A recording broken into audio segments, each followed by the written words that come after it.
तमीज से बात करिए, मैं सीनियर हूँ आपका। और अब संदीप भैया छोटे नौकर लग रहे।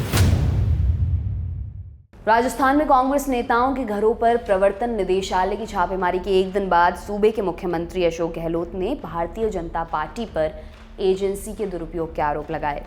जयपुर में एक प्रेस कॉन्फ्रेंस के दौरान उन्होंने कह दिया, ये बड़ी दुर्भाग्य की बात है जो हमारी प्रमुख एजेंसियां हैं, सीबीआई, इनकम टैक्स विभाग, ईडी, उसके लिए मुझे कहना पड़ रहा है, देश के अंदर कुत्तों से भी ज़्यादा घूम रही है ईडी। अब एक चुना हुआ मुख्यमंत्री कह रहा है कि कुत्तों से ज़्यादा घूम रही है ईडी घर घर के अंदर, इससे ज़्यादा दुर्भाग्य की बात क्या होगी। मुख्यमंत्री ने कहा कि लोकतंत्र खतरे में है, संविधान को तार तार कर दिया गया है। ईडी, इनकम टैक्स और सीबीआई केंद्र सरकार के आदेशों पर चल रही हैं और पिछले 9 सालों में सत्ता का हथियार बन गई हैं। गहलोत ने आरोप लगाया कि केवल विपक्ष के नेताओं पर छापे मारे जाते हैं। 25 अक्टूबर को ही ईडी ने गहलोत के बेटे वैभव गहलोत को फॉरेन एक्सचेंज उल्लंघन के आरोप में समन जारी किया था। साथ ही परीक्षा पेपर लीक मामले में मनी लॉन्ड्रिंग की जांच के तहत प्रदेश कांग्रेस अध्यक्ष और प्रदेश के पूर्व शिक्षा मंत्री गोविंद सिंह डोटासरा के घर और दफ्तर पर छापे मारे थे। इनके अलावा एजेंसी ने दौसा की महुआ सीट से पार्टी उम्मीदवार ओम प्रकाश हुड्डा और कुछ अन्य लोगों के घरों की भी तलाशी ली थी।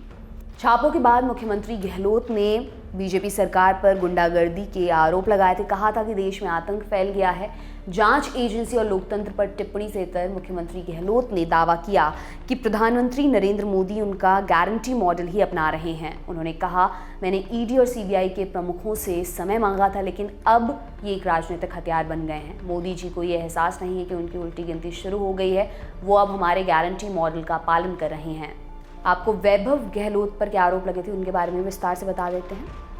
इस साल जून के महीने में बीजेपी सांसद किरोड़ी लाल मीणा ने वैभव गहलोत पर हवाला कारोबार के आरोप लगाए थे। उन्होंने ईडी को दर्ज कराई शिकायत में कहा था कि मॉरिशस की एक शेल कंपनी ने लग्जरी होटल ब्रांड फेयरमाउंट में करोड़ों का निवेश किया हुआ है। उनका दावा था ये पैसा गहलोत परिवार से जुड़ा है। मीणा का आरोप था ये पैसा हवाला के जरिए मॉरिशस भेजा गया था।